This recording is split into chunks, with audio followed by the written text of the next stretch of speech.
Prontinho, pode começar. Certinho, obrigado. Boa noite, Francisco. Boa noite, pessoal, quem vai assistir essa aula depois. Nós vamos estar juntos aí com a disciplina de gestão da produção, nossa primeira aula. Meu nome é Alisson Campos, eu vou estar ministrando essa disciplina para vocês.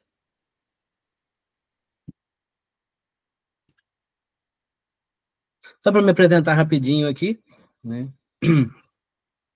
Eu sou técnico em mineração, formado pelo Cefet, engenheiro de Minas também pelo Cefet, depois eu fiz engenharia de segurança do trabalho, sou formado em administração pública pela UFO e depois fiz uma especialização em docência, né, da educação profissional e tecnológica na IF Sul de Minas.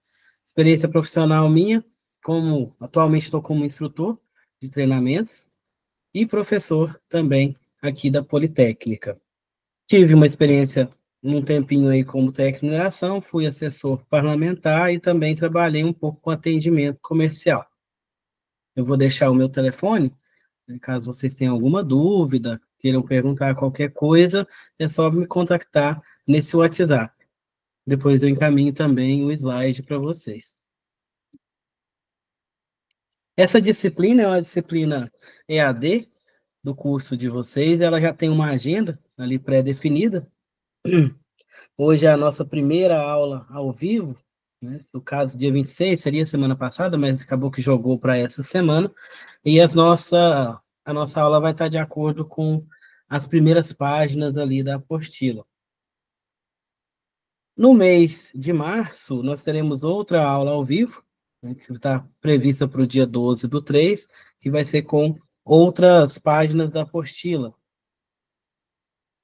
Em abril não teremos aula, vocês têm até o dia 30 para entregar os trabalhos, são 2 trabalhos, cada um valendo 3 pontinhos. Então, até o dia 30 de abril, vocês podem estar entregando esses trabalhinhos que está disponível para vocês no Proesc. E a nossa última aula vai ser no dia 7/5, né, a terceira aula que a gente mata o conteúdo e faz uma revisão breve para avaliação, que vai acontecer, tem a previsão de acontecer no dia 28/5. Ô, Então Alisson, vamos. Pode falar, Francisco. esse trabalho, que dia que vai ser lançado lá? Ele já está disponível. Ele Ah, já vai ser já? disponibilizado já. Sim. Ah, vou dar uma olhada depois. Entrar lá no Proesc, você vai em atividades, né, já vai ter ele lá. Só verifica na hora de filtrar se está o módulo correto. Não, porque talvez Beleza. ele não filtre, né? Sem colocar o módulo vigente. No caso, é esse que a gente está agora.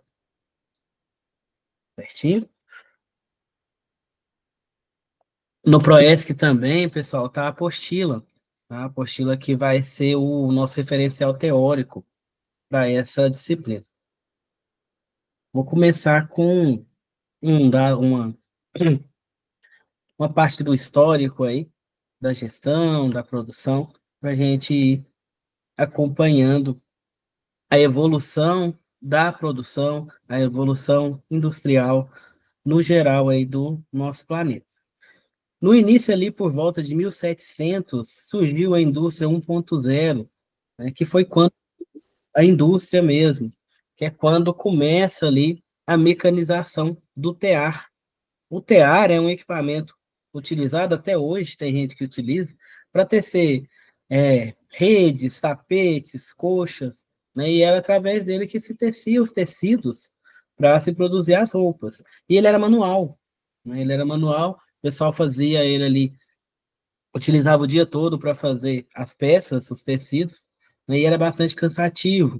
Ali, em 1784, foi mecanizado esse tear. Então, aumentou-se aí a produção, né? A produção que antes era artesanal, demorada, né? Difícil de ser feita, passou a ser mais rápida, a ser feita numa máquina, não sendo tão trabalhosa e aumentando aí a quantidade de peças produzidas por pessoa. Né? Antes, no tear, uma pessoa ficava ali fazendo o tecido, dependia do tamanho que ele ia tecer, demoraria dias para ficar pronto. Né? Com o tear a vapor, diminuiu bastante esse prazo aí. Depois, por volta de 1870, a gente vai ter a indústria 2.0. Agora começa a produção em escala, né, começa a aparecer a linha de montagem, né, aqui o produto começa a caminhar para os setores de produção.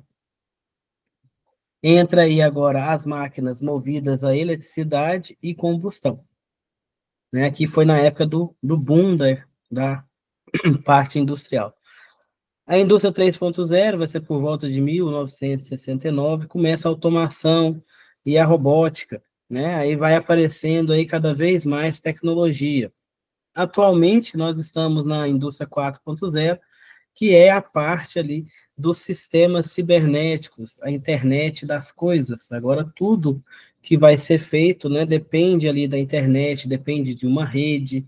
Você tem agora a inteligência artificial, que é um grande ganho para a tecnologia e é uma grande ferramenta para a gente utilizar, não somente na produção, né, em todas as áreas, sabendo utilizar ela, a gente consegue bastante evolução, tanto nos processos produtivos quanto em outras áreas também, até na área médica, né, a inteligência artificial está ajudando bastante.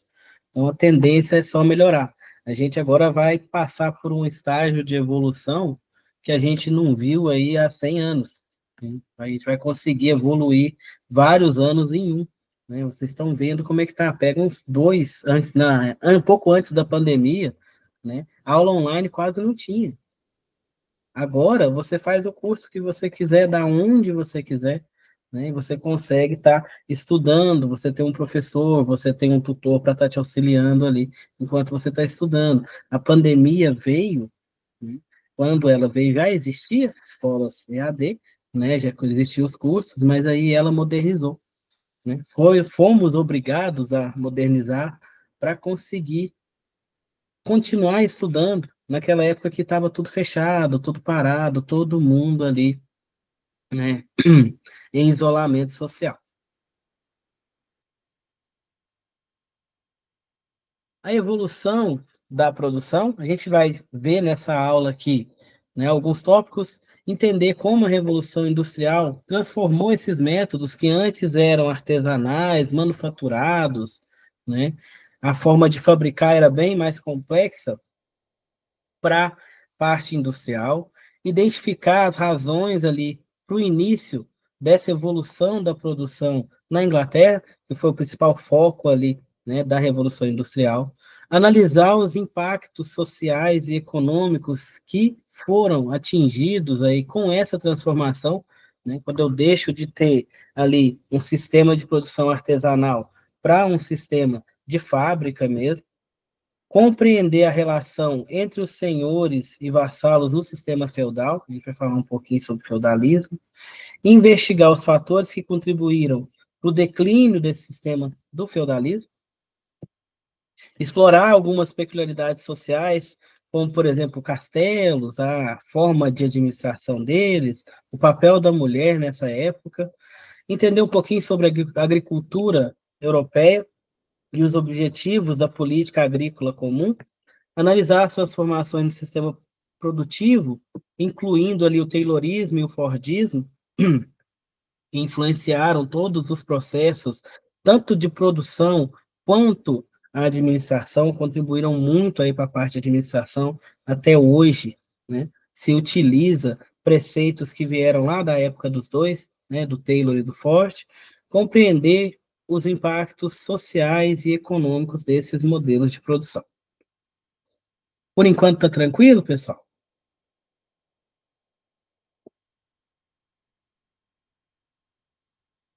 Sim, para mim, sim. Parece que vai ser bem interessante. Não, tá de boa, de boa. Certinho. Obrigado, pessoal. Vamos lá. Esse primeiro momento é um histórico mesmo da produção. Vai ser, a gente vai passar por ele juntos aqui. Essa disciplina é um pouquinho mais teórica. A importância da Revolução Industrial na gestão da produção. A Revolução Industrial, ela começou ali por volta de 1800. Só ligar o computador aqui que ele está descarregando. Então, ela ocorreu por volta de 1800, 1900, século XVIII e XIX, na Inglaterra, e foi se expandindo aí aos poucos para a Europa Ocidental e depois para os Estados Unidos. Ela marcou aí uma transição, né, da forma como as coisas eram produzidas. E essa mudança aí da forma como as coisas eram produzidas impactou tudo, não somente a produção, né? Impactou a economia, impactou a administração pública, impactou até a forma de viver das pessoas com essa revolução industrial. Como eu já falei antes, desse período era tudo artesanal, manufaturado, demorado de ser fabricado, a matéria-prima demorava a chegar, era difícil de conseguir, então era tudo mais difícil de ser feito. Com a Revolução Industrial, eu começo a produção em massa, produção em série, né? Eu começo a utilizar maquinários. Nessa época aí, a máquina era a máquina a vapor. Aí começa a surgir as indústrias, né? Aí os artesãos passam a ser operários.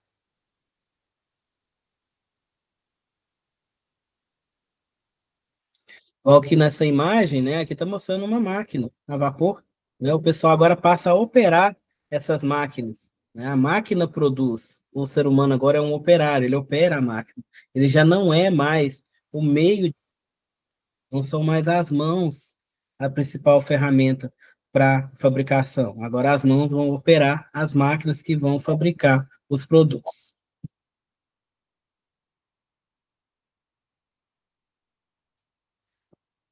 A Revolução Industrial trouxe aí algumas mudanças aí, tanto na economia quanto social, que substituiu aquelas ferramentas manuais, aqueles métodos artesanais, por sistemas mais modernos para a época, mais mecanizados. No caso aí, o trabalhador agora ele passa a ser uma peça no processo produtivo. Ele já não é mais o principal, ele é um acessório, né? Igual eu falei para vocês, tornam-se operadores de máquinas e a produção aumentando, aumenta-se o lucro das fábricas, o que vai impactar ali na jornada de trabalho. Nessa época, o pessoal trabalhava 12, 14, 16 horas por dia. Não existia salário, não existia leis trabalhistas. Trabalhava mulher, homem, criança, tudo na mesma fábrica, ali, todo mundo utilizando aquelas máquinas perigosas. Nessa época tinha muito acidente, perdiam muito, perdia-se muito vidas dentro dessas fábricas, porque não existia uma preocupação com as pessoas ali. As pessoas nada mais eram do que acessórios, eram números, né, para na época ali da Revolução Industrial. O salário era baixíssimo, né? Aí o homem ganhava um certo valor, a mulher, só por ser mulher, ela recebia menos, ela poderia produzir mais do que o homem, que mesmo assim ela estaria recebendo menos, as jornadas eram enormes, né? Jornadas de trabalho, e o pessoal levava até as crianças para a fábrica, porque começou aqui um problema financeiro, um problema econômico nas cidades, né? Como baixou o preço das mercadorias devido à sua produção em massa, isso impactou muito a economia da região. Então o pessoal começou a passar necessidade. Então eles precisavam trabalhar para comer. Então, aceitava-se qualquer tipo de trabalho, com jornadas extenuantes, levava-se a família toda para trabalhar, para conseguir sustentar, para conseguir mesmo ter o que comer, ter o que vestir. Então, eles passavam o dia na fábrica, passavam a vida na fábrica, e como eu falei para vocês, não tinha um pingo de segurança do trabalho ali, não tinha um pingo de gestão, então morria-se muito na fábrica também. Essa necessidade aí, cada vez maior de matéria-prima e de mão de obra qualificada, foi impulsionando o desenvolvimento das cidades. Antes a gente tinha ali os sistemas feudais, que eram espécies de aglomerados de famílias, né, espalhadas ali, afastadas, né, que se vivia do que era produzido ali, mais era agricultura, né, com a Revolução Industrial, houve a migração do pessoal para a cidade, o que trouxe aí vários problemas na administração pública, nessa época da Revolução Industrial. Teve também um alto fluxo ali migratório das pessoas do campo para a cidade para vir trabalhar nessas fábricas da Revolução Industrial.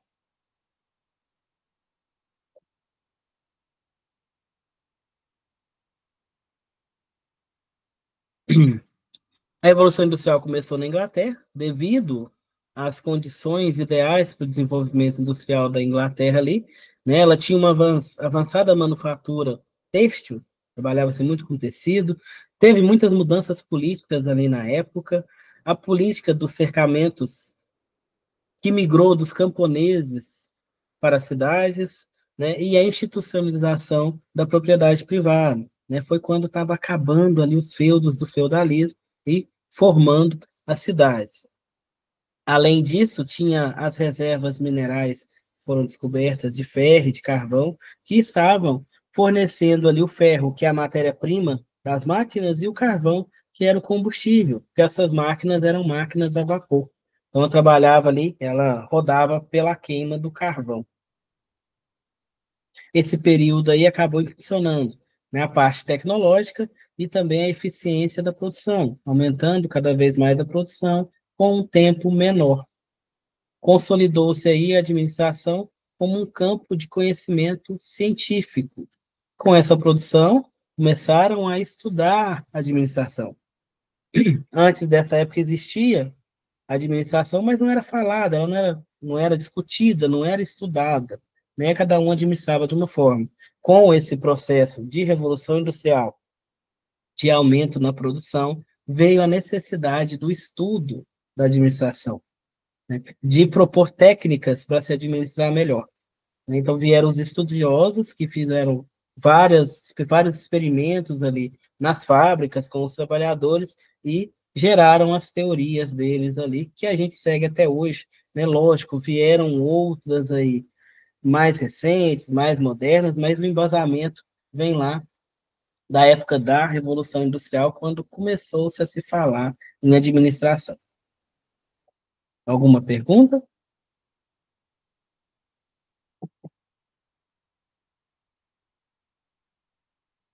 Vou seguir. Aqui tem um videozinho, pessoal, para a gente ver um resumo do que foi essa Revolução Industrial e a forma que ela impactou a economia e a sociedade da época. Só um momento que eu vou colocar na tela para vocês.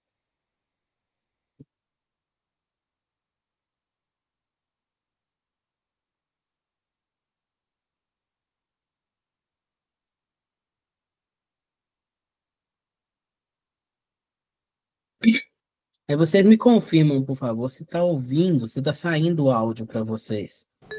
E aí, gente, tudo bem? Sejam bem-vindos a mais um vídeo aqui do Parabólica. Tá Eu vou saindo, mostrar pra para mim tá vocês saindo o que beleza. foi a Revolução Industrial, que foi, na verdade, um conjunto de transformações significativas na economia, sociedade, no modo de produção, afetando diretamente a vida das pessoas.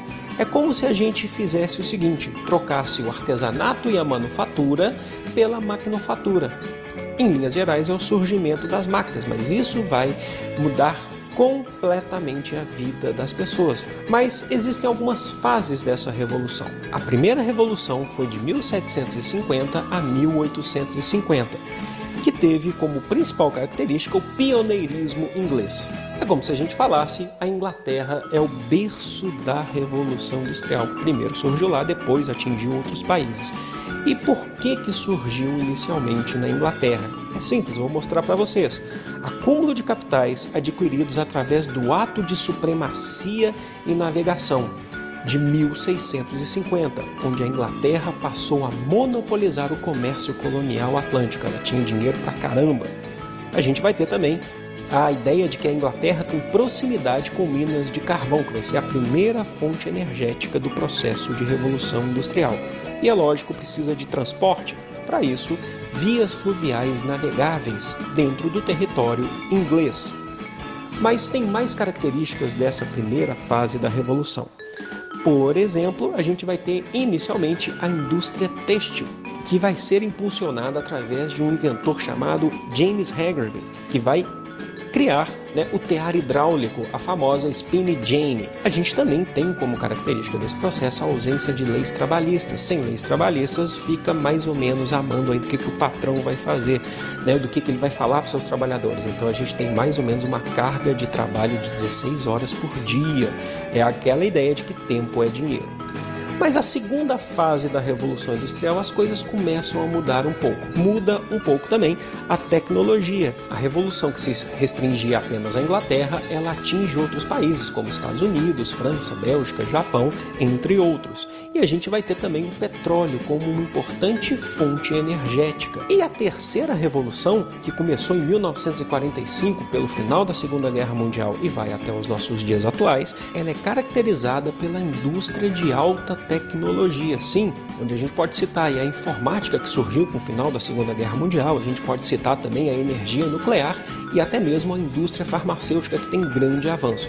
Infelizmente, o processo de guerra faz a tecnologia aumentar, ainda mais a Guerra Fria, aquele debate entre Estados Unidos e União Soviética contribuiu com tudo isso. E aí, gostou? Se gostou, então curte, compartilha. Só para resumir mesmo as fases da Revolução Industrial, vou voltar à tela aqui só um minuto.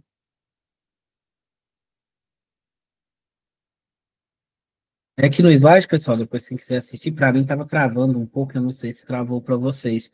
Tem o link, que eu vou estar disponibilizando, e na apostila de vocês também tem um link para esse vídeo. Agora vamos falar um pouquinho de como era o sistema feudal. Ele era predominante ali na época da Idade Média, né? Ele organizava a produção e os bens essenciais e as relações sociais depois da queda do Império Romano, né? Daí porque teve a migração das pessoas para o campo, devido ali à queda mesmo do Império, já não tinha mais escravos, tiveram muitos conflitos, aí foram formando vilas, pequenos vilarejos de feudos, né? Deu origem ao feudalismo.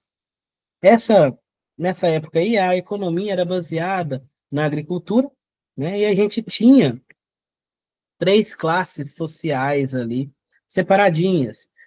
Tinha a primeira classe ali, o clero, que era a igreja que mandava, né? A igreja era a principal, detinha o principal poder na época do feudalismo. Então, ali, os padres, as freiras, o pessoal da igreja mesmo é que comandava. Depois vinham os nobres, né, que eram as pessoas que tinham mais bens, que eram os donos dos feudos, né, donos das áreas ali, e as pessoas que trabalhavam para eles, que eram servos, que eram a produção. Eles trabalhavam em troca de terra, né? Eu tinha uma terra grande ali, eu não ia trabalhar, né? Eu sou um nobre, eu não vou trabalhar nessa terra, eu não vou cultivar. Então, eu cedia essa terra para os meus servos cultivarem, né, produzirem nessa terra. E eu cobrava uma taxa. Eu cobrava uma taxa. Essa taxa é chamada de talha, né? É uma porcentagem de tudo que eles produziam. Era uma parte da produção, era um imposto. Então, eu cedia a terra para o pessoal trabalhar, porque eu não queria trabalhar, e eu cobrava. Eu cobrava de que forma? Eu cobrava com produtos, né? Você planta o arroz, então 20% é meu, porque a terra é minha. Você planta feijão, né? 20% você vai me dar, porque a terra é minha. Era a forma que acontecia aí essa organização feudal. Então, o pessoal meio que ganhava a terra, né, para produzir, para morar, mas tinha que pagar para o dono dessa terra, que é o senhor feudal, que eram os nobres dessa época. Os produtos que não eram agricultura, que não eram produzidos ali, eles seriam trazidos por uma outra classe que foi se criando depois do começo desses feudos. Porque ali a gente só conseguia comercializar, fazer trocas do que se era produzido ali. O que não era produzido ali não tinha como comercializar. Aí surgiram os burgueses, a burguesia, que fazia esse contato de pegar produtos que não eram produzidos ali e vender, né? Então, eles trabalhavam passando de feudo para vender essas mercadorias que eles traziam de outros locais, eles importavam para vender, e vendiam a preços muito altos, né, preços absurdos, porque o pessoal não tinha como sair ali daquele feudo para poder comprar, não tinha como comunicar direito. Então, eles levavam até lá e vendia para eles. Imagenzinha. O sistema feudal, ele tinha ali a relação entre os senhores e os vassalos. Os senhores eram os donos da terra, né? Os vassalos eram servos, né? As pessoas que utilizavam da terra ali para trabalhar. Cada feudo era uma unidade, então tinha ali, né, várias pessoas, vários pedacinhos da terra, mas eu tinha um senhor feudal, o senhor central ali, né? E eles passavam esse poder de pai para filho, né? Porque as terras ficavam na família dos nobres. E os vassalos, né? Os servos também iam passando de pai para filho, ia morando naquele local e trabalhando e pagando o imposto do seu senhorio através de uma pequena porcentagem de tudo que era produzido. Tranquilo, pessoal?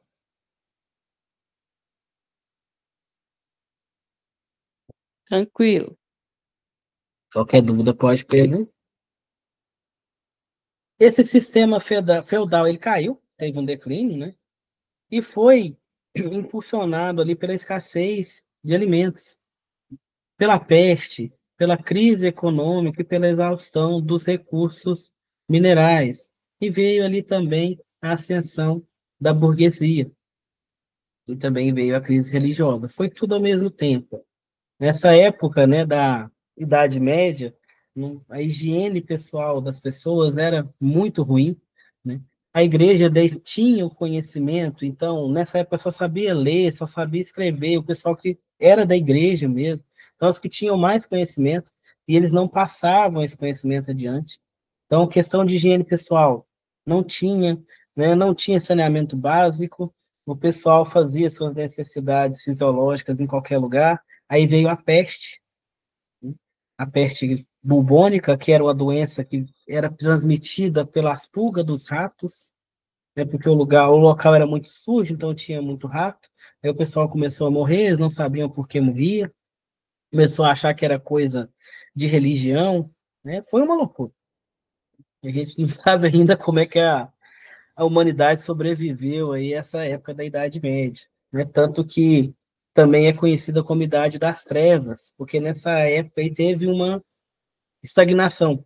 O ser humano não conseguiu evoluir quase nada aí por vários anos, enquanto, né, a, a igreja governou ali os, os povoados.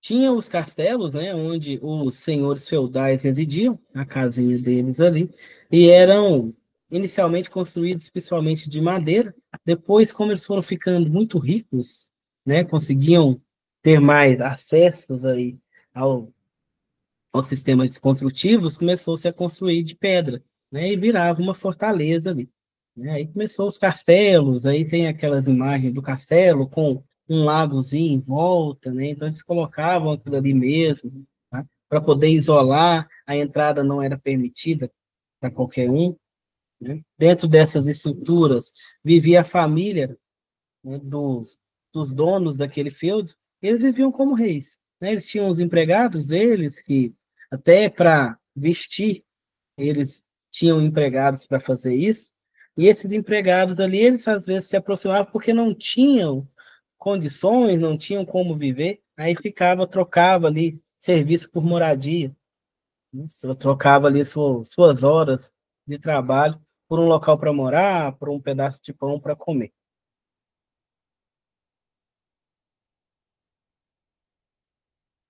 Aqui uma imagem mostrando. Então, aqui no castelo, aqui era, né, eles esbanjavam, tinha alimento, tinha roupa para todo mundo, assim, da família real, né, da família feudal, perdão, enquanto do lado de fora, às vezes, né, ali no feudo, tinha guerras por terra, a plantação ali era de uma forma bem arcaica mesmo, o pessoal sofria bastante ali para produzir, e vinham os vassalos, né, os subordinados dos senhores feudais e entravam nas terras para poder cobrar essa porcentagem, e os senhores feudais aumentavam cada vez mais essa taxa, e foi só caminhando para o declínio do sistema feudal, por causa desses conflitos. Foram acontecendo vários conflitos, o pessoal começou a revoltar, porque o senhor feudal só aumentava a taxa, tudo que eles produziam, praticamente, eles tinham que entregar.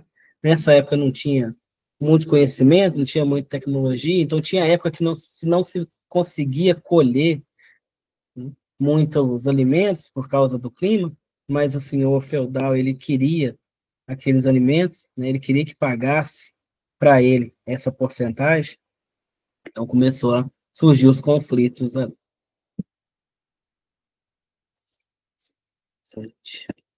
A mulher aí na sociedade feudal, ela era considerada, infelizmente, apenas como uma máquina de procriação, né? Ela era propriedade do marido, exclusiva do marido, não tinha direito nenhum, ela nem sequer poderia escolher o marido, eles casavam ali, faziam os casamentos como relação de negócio, né? Vou casar minha filha com o filho do dono da outra terra ali, para juntar as duas famílias e ter mais terras, né? Aí eles iam fazendo ali, tocando as mulheres como se fossem objetos nessa época.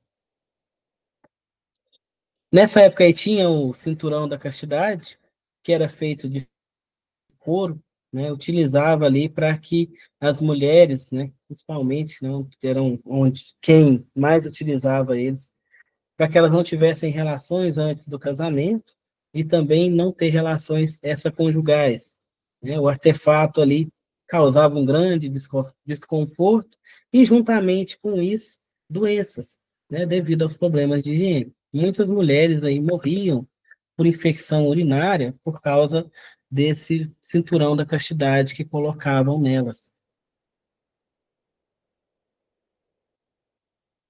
Como eu já falei para vocês, os hábitos de higiene dessa época eram terríveis, não tinha-se higiene, o pessoal não tomava banho, né, não trocava de roupa, não tinha saneamento básico, não lavava as coisas para comer, a água que eles utilizavam não era uma água, né, potável.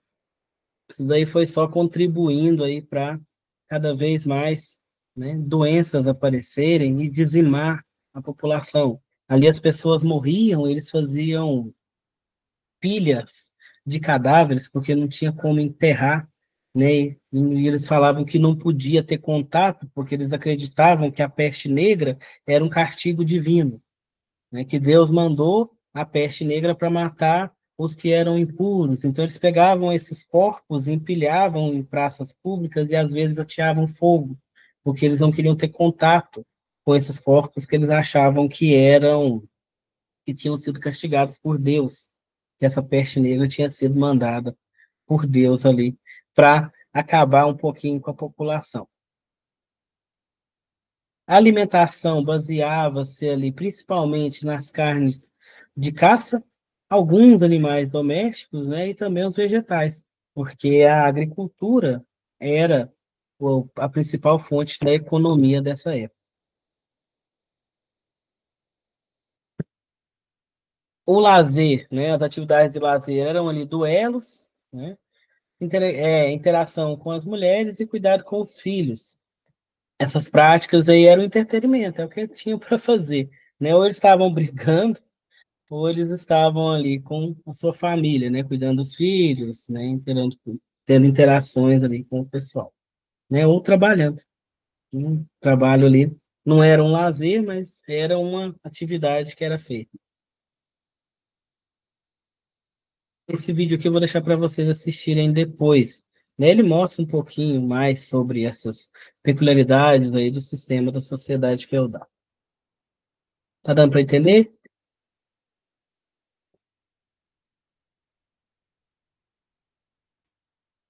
Sim, tá ajudando a relembrar, né?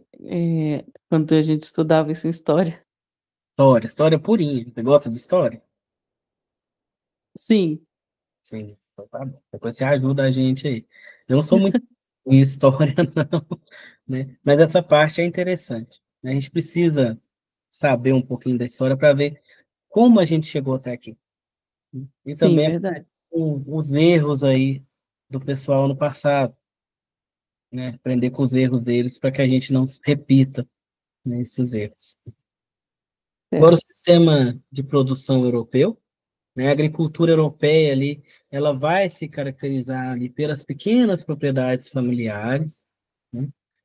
Adaptadas a altas densidades populacionais, conforme o clima, né? Quando eles ainda tinham uma espécie de uma migração ali, quando o lugar que o clima era muito severo, eles saíam porque eles viviam da agricultura, né? E a agricultura nessa época, gente, não tinha defensivo agrícola, não tinha fertilizante, não tinha como eles fazerem muita coisa. Então, se a terra não era boa, eles não conseguiam plantar.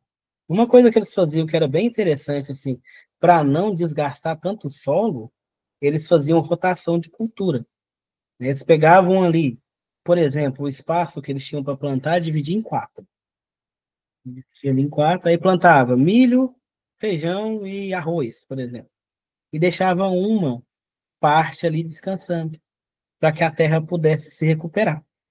Aí depois se colhia, eles faziam a rotação da cultura. Aonde plantou milho, né, eles iam deixar descansar, por exemplo. Aonde plantou arroz, agora eu planto milho. Aonde eu tinha plantado feijão, agora eu planto arroz. Aonde eu tinha plantado, onde eu não tinha plantado nada, que estava descansando, eu vou plantar o feijão, né? E faziam essa rotação de cultura para preservar o solo, né? Atualmente, algumas algumas empresas, aí, algumas lavouras, eles já estão tentando adotar um pouco dessa prática para que o solo possa descansar. Porque eles vão plantando, plantando, plantando, aquilo ali, a plantinha para crescer, ela retira o nutriente do solo e é um nutriente que se você não adubar, se você não fertilizar, você não consegue devolver, e mesmo com o fertilizante você não consegue devolver 100%.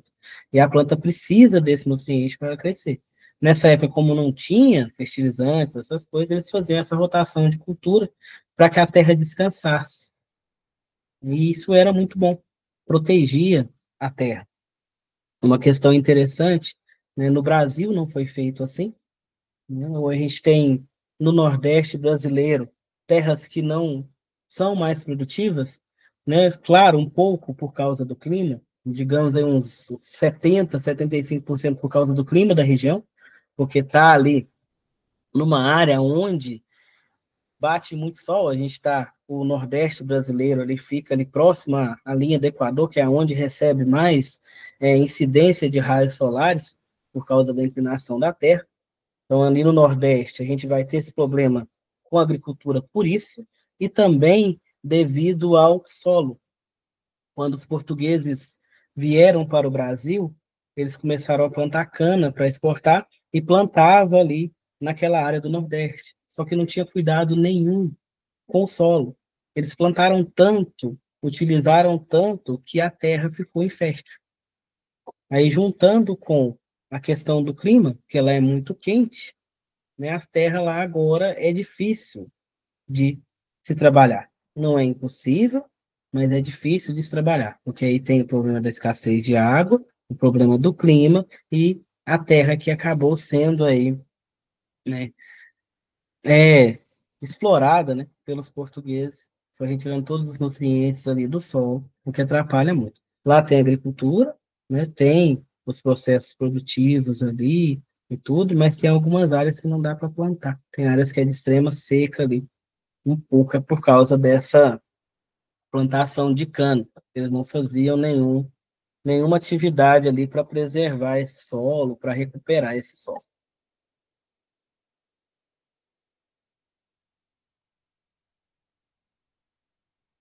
O sistema de produção ali americano, vou voltar aqui, no início do século XX, veio o Taylorismo e o Fordismo, que revolucionaram ali a produção industrial, né? Os dois são estudiosos que foram estudando ali os processos de produção, a fim de melhorar a administração desses processos de produção, melhorar a eficiência, reduzir tempo, reduzir custo de produção. O Taylor propôs ali a especialização de tarefas e hierarquização, e um controle rigoroso para aumentar a eficiência. Ele fez isso daí tudo através de estudos científicos. Como é que o Taylor fez isso? Ele pegou ali uma fábrica, né, que tinha costureiras trabalhando, começou a observá-las e fazer testes, né? Ele aumentou o salário de duas, por exemplo, e não aumentou das outras duas. Aí foi ver o que acontecia quando ele fazia isso. Aí ele percebeu que aquelas que ganhavam mais, por ter tido aumento, produziam mais. Depois ele igualou o salário de todo mundo e reduziu a carga horária. E ficou observando. Aí ele conseguiu ali, né, chegar à conclusão que a redução da carga horária não impactava a produção, né? As pessoas estavam conseguindo produzir a mesma quantidade que elas produziam, por exemplo, em 8 horas, elas conseguiam produzir em 6 horas. Ele verificou também a questão da iluminação no ambiente de trabalho, né? Com uma iluminação melhor, aumentou-se a quantidade de peças produzidas e a qualidade também dessas peças. Outra coisa que ele fez foi aproximar a gerência dos seus gerenciados, né, dos seus subordinados, porque a gerência ficava muito afastada, então ela não tinha ideia dos problemas que tinha o processo produtivo. Então ele chegou, o gerente ali para próximo da produção e foi anotando ali os resultados. Nessa época aí, nessa hora que ele chegou a gerência para próximo da produção, ele verificou que o pessoal ficava meio com medo, né? Ficava se sentindo ali pressionado e produzia-se muito mais. Ele foi anotando isso daí tudo. Aí ele criou o que é chamado administração científica. Ele era um engenheiro, gostava muito de cálculo, então para ele tudo se encaixava de uma forma que dava para calcular, e ele calculou, né? Ele calculou até mesmo o tempo e os movimentos dessas costureiras lá no ambiente de trabalho delas, para poder gerar um método de trabalho, um método de produção padronizado, que lá na frente gerariam produtos padronizados e com a qualidade padronizada também. Aí ele chegou à conclusão que padronizando o processo produtivo, ele vai ter um alto padrão ali de produtos, o que leva a uma alta qualidade. Tudo isso daí, lá em 1900, o Taylor propôs. Depois dele aí veio o Ford, né? A gente conhece aí os carros, né, da Ford. O Ford introduziu as linhas de montagem, onde cada trabalhador tinha uma função específica. Um colocava o parafuso, o outro apertava o parafuso, o outro pintava, né? Agora, o produto anda, faz o trajeto da produção. Anteriormente, as pessoas iam até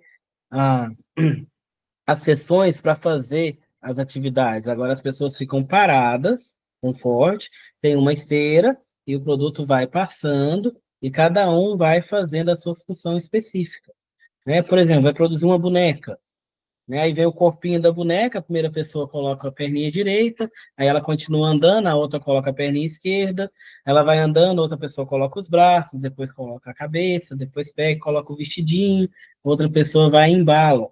Cada um faz uma função específica, né? A bonequinha passa, o pessoal montar, e cada um faz a sua função específica. Isso é utilizado até hoje, né? O problema disso daí era a monotonia, atividades repetitivas, né? Começou o pessoal aí a adoecer também, né? Com esse esforço repetitivo, sempre fazendo a mesma coisa, e gerou o que a gente chama de alienação.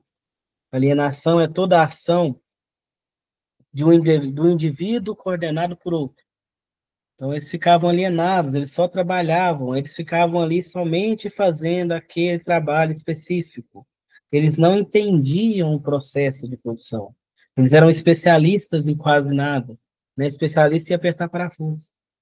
E outra coisa, o salário que eles recebiam, né, não chegava nem perto do valor dos produtos que eles produziam.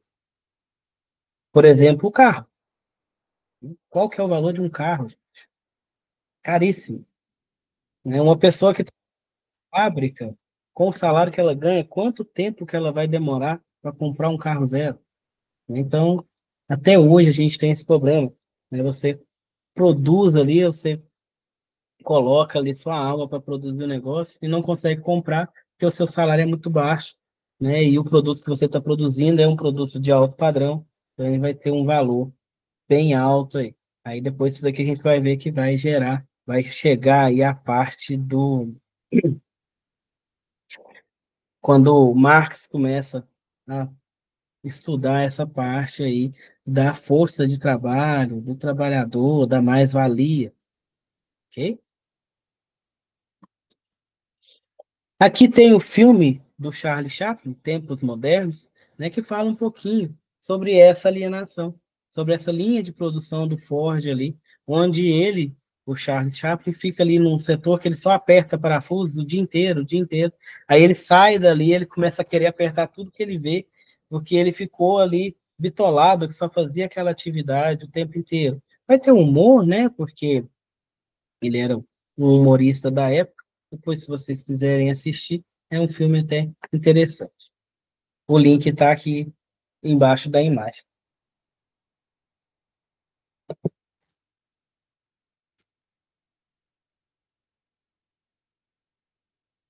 Agora a gente vai mudar um pouquinho do assunto. A gente vai falar um pouquinho sobre os custos industriais, que ainda está dentro daquelas páginas da apostila que foram separadas para estudo hoje. Vai ver um pouquinho sobre o conceito de custo e a relevância desse custo na formação do preço de venda, distinguir custo direto e indireto, ver a relação que um tem com o outro, a relação que ele vai ter com a produção e com a categorização por segmento, reconhecer a importância da apresentação de ganhos para tornar os custos vantajosos para a empresa, para ver se você não está pagando para trabalhar, né, se o seu lucro está realmente ok. Identificar características dos custos fixos, apesar de eles serem fixos, a gente pode estudar para tentar dar uma baixadinha neles, enumerar exemplos de custos indiretos e justificar por que são considerados indiretos, relacionando o funcionamento do negócio, definir custo variável, entender a variação de acordo com o volume de produção, né, algumas situações práticas aí, diferenciar custos híbridos de custos variáveis, e associar corretamente os componentes de categoria de custos diretos. Não sei se vai dar tempo da gente ver tudo isso hoje, tá, pessoal? Se não der tempo, a gente vê na próxima aula. Então, vamos lá. Definição de custo. O que é custo? Alguém quer chutar?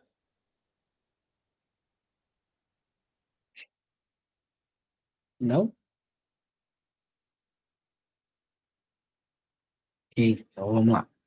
Custo, pessoal, é o gasto que eu tenho para produzir qualquer coisa ou para prestar um serviço. Por exemplo, né, se eu estou aqui dando aula para vocês, o meu custo está sendo baixo, mas eu tenho um custo, né? Eu estou precisando utilizar a internet. É um custo, é um gasto que eu tenho, porque eu preciso da internet para gravar essa aula, para dar essa aula para vocês. É o custo que eu tenho da minha aula. Eu estou gastando energia elétrica, eu estou com o computador ligado, com uma luz ligada aqui. Então, também é um custo. Isso daí é um gasto que eu tenho para produzir a minha aula, que é, no caso, uma prestação de serviço. Se eu for produzir algum produto material, vou fazer um brigadeiro. Eu vou ter o custo dele, eu vou ter um gasto para fazer esse brigadeiro, né? Eu vou precisar do leite condensado, vou precisar do chocolate. Se você colocar margarina, vai precisar da margarina. Isso daí é o custo. Certo? Ele é fundamental para a gente definir qual que vai ser o preço de venda do meu produto. Porque o meu preço de venda, ele precisa pagar o que eu gastei e ainda me retornar, né? Me dar algum retorno, me retornar um lucro. Eu não vou colocar o meu preço de venda igual ao meu preço de custo. Ah, eu gastei R$ 10 para fazer uma forminha, uma quantidade X de brigadeiros. Eu não posso vender ele a 10. Senão eu vou estar trocando 6 por meia dúzia. Né? Literalmente, eu vou estar entregando ali o meu serviço de graça. Então, se eu gastei 10, alguém quer falar? Aí, nesse caso aí, você vai cobrar a mão de obra, então. De obra tem que entrar ali também, né? Senão eu vou trabalhar de graça. Vou estar fazendo é caridade ali. Estou entregando as minhas horas à toa, né? Então, se eu gastei R$ 10 para fazer uma quantidade de brigadeiros ali, eu preciso vender eles acima do que R$ 10. Esses R$ 10, a gente está pensando, por exemplo, somente na matéria-prima, somente nos ingredientes. Mas eu tenho ali o gás que eu gastei, a panela, vou precisar de lavar a panela depois, e eu tenho o meu trabalho também, que eu preciso colocar ali. Ele também é um custo, né? Ah, eu que estou fazendo brigadeiro, eu não vou cobrar. Tem que cobrar. Se você for contratar uma pessoa para fazer, é a mão de obra. É o seu trabalho, é o trabalho da pessoa, então você tem que cobrar também. O trabalho da pessoa que você contratou para fazer aquele produto também é um custo, né? Então, o custo é tudo, todos os gastos ali que você vai ter para produzir ou para prestar um serviço. O meu preço de venda, eu vou ter que relacionar ali tudo que é custo e colocar uma margem de lucro, que é o que eu vou ganhar no final. Às vezes a gente vê falando, a empresa teve faturamento e tal. Faturamento não é lucro, tá, pessoal? Faturamento é o tanto que ela rodou ali de dinheiro. O lucro dela é a porcentagem daquilo que realmente voltou para ela, que realmente é lucro, realmente pagou tudo que ela gastou para fazer aquele produto, né? E sobrou aquele dinheiro, é o lucro para a empresa, é o lucro para a pessoa. A gente vai ver depois a separação desses custos, custo fixo, custo variável, custo direto, custo indireto.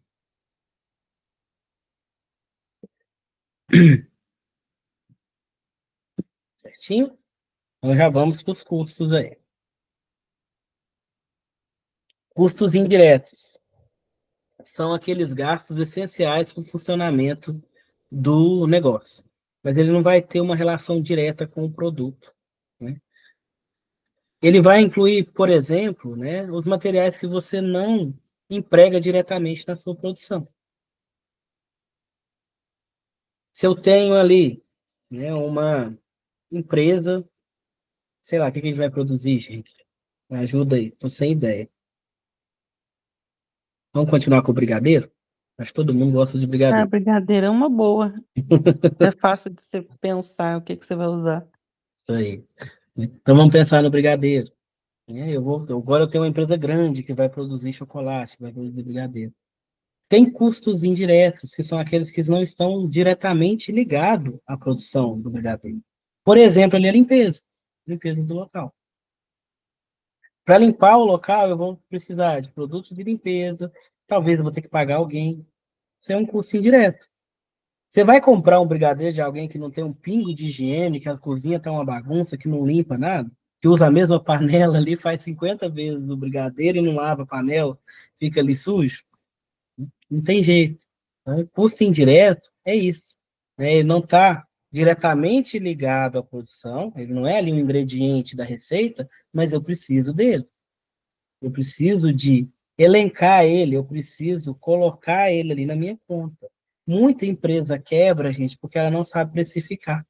Ela não sabe colocar o preço, ela não sabe medir esses custos indiretos, né? Aí coloca ali uma margem de lucro, acha que está ganhando muito, e no final das contas, na hora que vai fazer o balanço ali econômico, está ficando ali quase que 6 por meia dúzia, está gastando o mesmo tanto que está ganhando. Precificar não é fácil, precificar é difícil. A gente precisa de elencar todos os tipos de custos. Esses indiretos aqui, né, acabam levando muita gente para o buraco. Entra aqui nos indiretos também, por exemplo, conta de consumo, de água, de luz, de telefone, aluguel, né, o aluguel também do espaço que você tem, né, e também a depreciação dos equipamentos. Vocês sabem o que é depreciação? É é o desgaste, né? De uso, aí tem que fazer manutenção, ou às vezes trocar alguma peça, alguma coisa assim.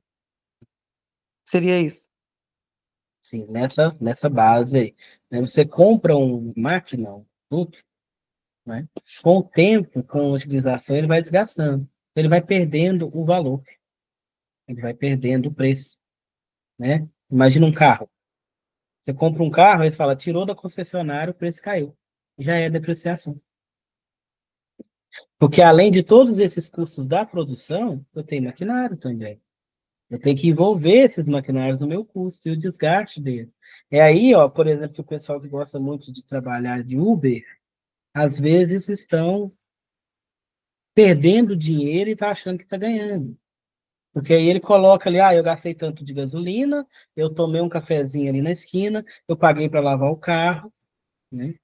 Mas não vê a depreciação, né? Não vê a manutenção do carro, não vê o gasto que está tendo do pneu, né? O gasto do motor, né? Isso daí é depreciação. Com o tempo ele vai ter que trocar de carro.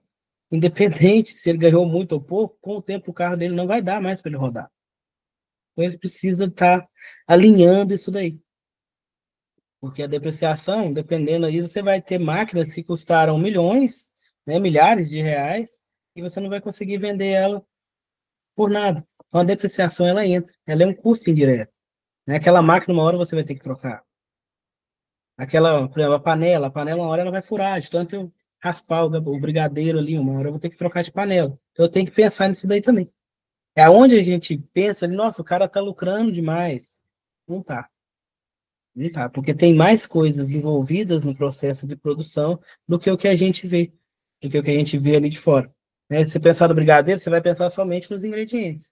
Você não pensa ali na panela, você não pensa na água que vai gastar, você não pensa no tempo de serviço, que isso daí tudo é custo que vai entrar, vai ter que entrar no meu cálculo para eu vender esse brigadeiro e conseguir realmente um lucro.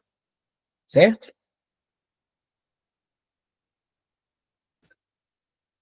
Esses custos aí indiretos, como eles são um pouquinho mais difíceis de separar, de elencar ali, eles vão ser categorizados por segmento, para facilitar o gerenciamento.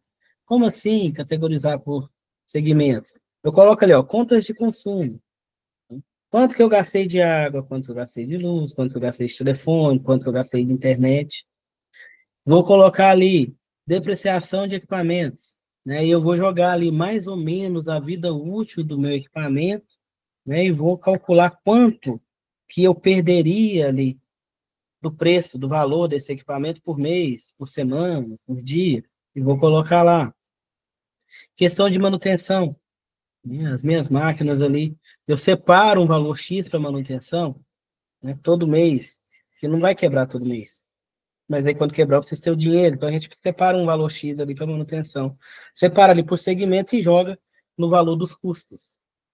Aí você vai ter ali um pouquinho do que, além dos custos diretos, eu vou ter como custo indireto. Aqui um exemplozinho. Eu tenho aqui uma empresa que tem um custo aqui de 30 mil, certo? Dos 30 mil, 20 mil é indireto e 10 mil é direto. Então, separa-se ali, ó, para fazer a produção, né? Produto A, aqui, eu tenho um custo direto aqui de 3.500 e o indireto de 20 mil. Se eu jogar 30% para ter um lucro ali, eu vou ter um lucro de 6 mil. Produto B, 4 mil. Produto C, 10 mil. Eu deveria ter falado de custo direto primeiro. Vamos para o custo direto. Custo direto é aquele que é diretamente ligado ao produto. No caso do brigadeiro, é o ingrediente. Né? Ele vai crescer também ali, a gente vai ver depois de custo variável, né? Ele vai crescer ali de acordo com a sua produção, na maioria das vezes. Ele é diretamente relacionado ao produto que você está produzindo. Então, ele é fácil de calcular, ele é fácil de ver. Né? Você vê ali, você consegue colocar. Exemplo de custo direto: matéria-prima. Né? O material que eu utilizo para fabricar o produto. O leite condensado que eu uso para fazer o brigadeiro. Mão de obra direta, é eu que estou fazendo? Quanto que eu vou cobrar para fazer esse brigadeiro? Ou então, não, eu não estou fazendo, eu vou pagar uma pessoa para fazer para mim. Então, eu tenho que colocar tudo que eu vou pagar para ela. Não é só salário, não. O salário, 13º, as férias, né? Tem que pensar no atestado. Essa pessoa vai faltar ali, eu vou ter que dar uma pensadinha ali, porque o dia que ela faltar, se não tiver ninguém para produzir, é um dia perdido, ok? E outras coisas. Então, mão de obra também dá um gastinho bom. Serviços subcontratados, né? Às vezes eu vou pagar alguém para fazer uma propaganda para mim. É um custo direto, né? Eu vou te dar uma porcentagem para você fazer propaganda do brigadeiro. Então, é um serviço subcontratado, né? É um terceirizado. Ou então, eu vou passar esse brigadeiro para outra pessoa vender. Então, eu vou ter que entregar para ela com um valor que tem que ser abaixo do valor de venda dela para que ela tenha lucro também. Aí, esse lucro dela entra como custo direto também, né? Eu vou passar, talvez eu vendo para o consumidor a R$ 2 o brigadeiro, mas para a minha revendedora eu vou passar para ela 1,50, 1,80, para que ela tenha lucro. Esse lucro dela aí é o que eu estaria pagando ela para vender esse brigadeiro para mim. Isso daí também entra como custo direto. Outra definição de custos, a gente tem o custo fixo. Como o nome dele já fala, ele é constante. Ele vai existir independentemente se você produziu ou não produziu. Vocês são da mineração e da química. Na mineração, um custo fixo aqui, mão de obra. Você produzindo ou não produzindo. O pessoal da química também. A planta ali, a usina, parada, você tem o custo fixo. Porque eu preciso pagar os funcionários. Se eles ficarem o dia inteiro sentados porque a usina está parada, porque a planta química está parada, eles vão receber o salário de qualquer jeito. Então é um custo fixo. Certo? Ele não depende da produção. Se eu alugo um espaço para vender uma sala comercial, eu vendendo ou não vendendo, eu tenho aquele custo. É um custo fixo. Certo? Se eu pago um seguro do meu carro, por exemplo, é o carro que eu trabalho, né? Trabalhando ou não trabalhando, fazendo 50 ou 10 corridas por dia, se eu for Uber, o custo do seguro é o mesmo. E assim vai. Então, o custo fixo é aquele que, independente se produziu ou não, ele vai existir. Ele está ali, ele tem que ser considerado na hora de calcular os custos no geral. Na maioria das vezes, eles se mantêm constantes, né? Mas aí pode ter variações, mas essas variações vão ser planejadas e você tem que alterar ali de acordo com essa variação. Por exemplo, aumento de salário, né? O salário mínimo aumenta se os meus funcionários estão recebendo valores atrelados ao salário mínimo subir, ele sobe todo ano, então tem que subir também. Aí meu custo fixo também vai subir. Consequentemente, eu vou ter que subir o preço final do meu produto. Por isso que quando sobe o salário mínimo, tudo sobe. Só que sobe absurdamente, que aí o salário mínimo vai lá e sobe R$ 100 e todo mundo quer subir R$ 20 em cada produto. Aí na hora que você vai comprar, nosso poder de compra vai caindo cada vez mais. Mas isso daí é porque ninguém quer reduzir o lucro deles ali. O custo variável, esse custo, como o nome já fala, ele varia. Ele varia dependendo da produção. É a quantidade de leite condensado para eu fazer o brigadeiro. Se eu for fazer 10 brigadeiros, eu vou usar uma caixa. Se eu for fazer 20, eu vou usar 2 caixas. Ok? Mas se eu fizer na mesma panela, vamos falar de custo aqui. Vou fazer o brigadeiro, né? E vou usar aqui uma panela grande. Se eu for fazer 10 brigadeiros, eu vou usar uma caixa de leite condensado e vou demorar um tempo X para ali no fogo. Se eu for fazer 20, eu vou utilizar ali 2 caixas de leite condensado e vamos falar que a gente vai usar o mesmo tempo ali de gás. Então, o gás que eu estou gastando para fazer o brigadeiro é um custo fixo, que eu estou usando a mesma panela, vamos dizer que é o mesmo tempo para cozinhar, tanto 10 quanto 20. Então, o gás ali para mim vai ser um custo fixo. Já as caixinhas de leite condensado, já vai ser um custo variável. Porque para fazer 10, eu uso uma só, para fazer 20, eu vou usar 2. Deu para entender? Sim. Certinho, então. Aqui fala também que tem outros custos que a gente chama de híbrido, né? É aqueles ali, né, como água e luz, que possuem uma parte fixa e também uma parte variável. Como assim? né? Se vocês já tiveram curiosidade de pegar uma conta de energia elétrica, lá tem as classificações, certo? Se você vai gastar até 100 kWh, o seu preço por quilowatt é um valor. Se você passar de 100 kWh mês, o seu preço aumenta. Então vai ser outro valor. Então, a energia elétrica é um valor híbrido, que apesar de ela ser fixa, né, ser um custo ali que eu vou ter direto na minha produção, ela tem essa forma diferente de cobrar, né? Tem também ali na conta de luz uma taxa mínima, né? A taxa de, vamos pegar outra que é a taxa de iluminação pública. Ela é fixa. Ela é fixa, mas ela também é atrelada ao gasto. Se você gasta até 100 kW, eles vão falar que é R$ 10 a taxa de iluminação pública. Passou dos 100 kW, vai passar para 15 a taxa de iluminação pública. Então, apesar de ser um custo fixo, o valor dela vai ser variável ali, por isso que é considerado híbrido.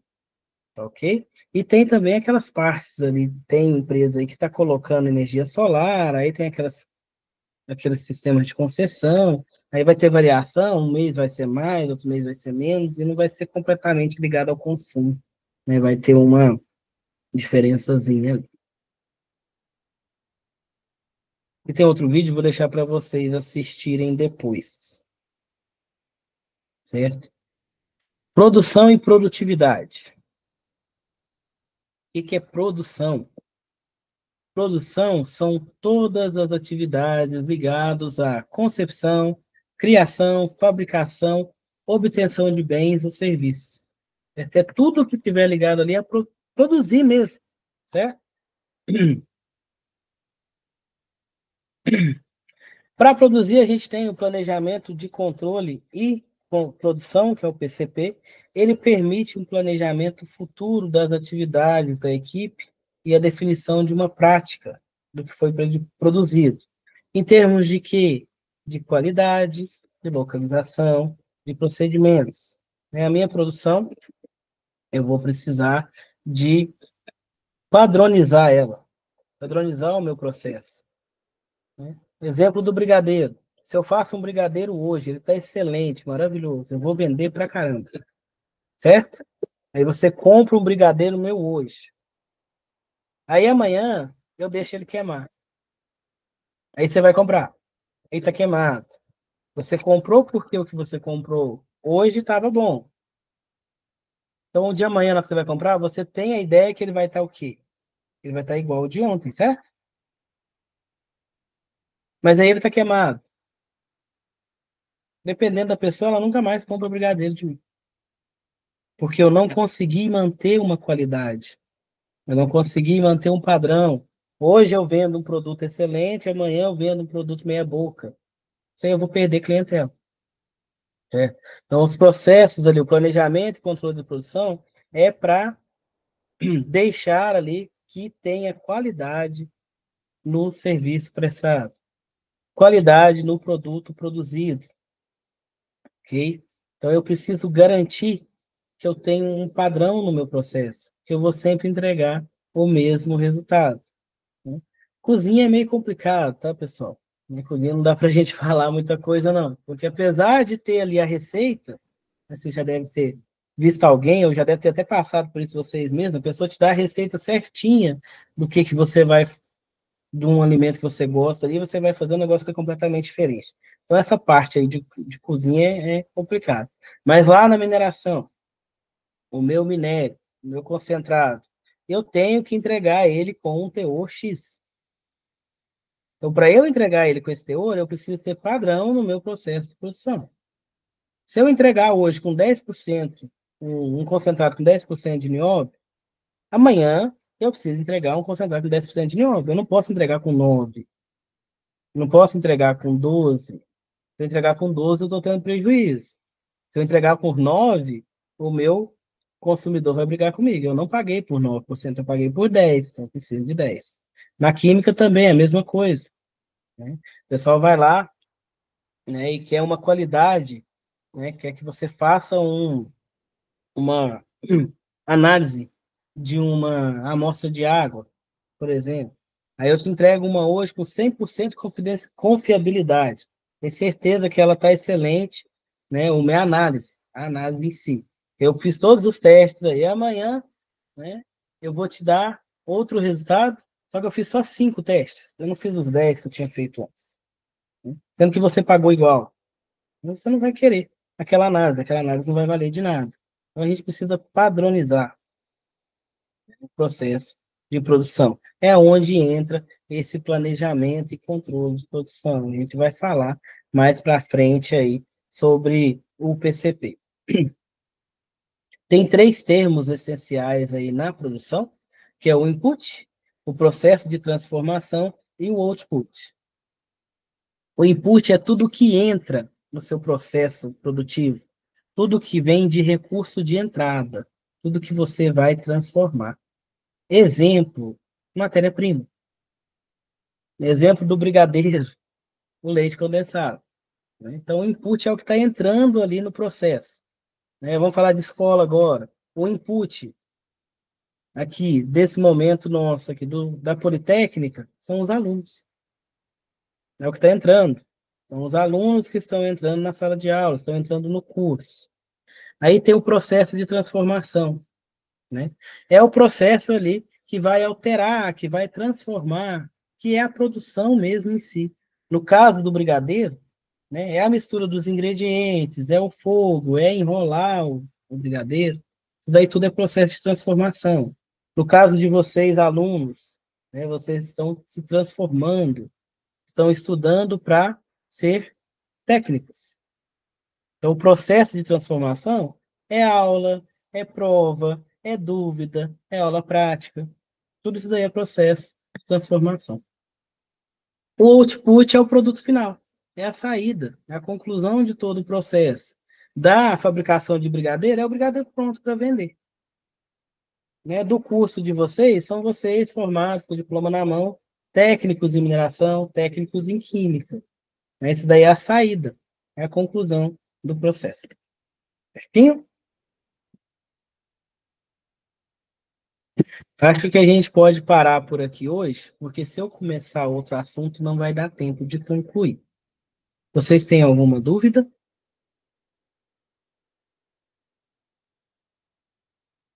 Até o momento, não. Para mim, até o momento foi bem tranquilo. Por mim também, tranquilo. Certinho, então. Pessoal, então, muito obrigado. Ok? Eu vou estar enviando para a tutora o slide para ela colocar lá no Proesc, para vocês poderem estudar e ver os vídeos que tem ali. Qualquer dúvida pode me chamar. Eu estou lá na escola na segunda, na terça e na quinta-feira, né? Vocês podem me parar, me perguntar. Eu estou à disposição de vocês. Muito obrigado aí. Boa noite para todo mundo. Certinho. É, Obrigado, boa boa noite. noite. Boa noite, professor. Excelente aula. Obrigado. Boa noite. Até mais. Boa noite, boa noite. Boa noite.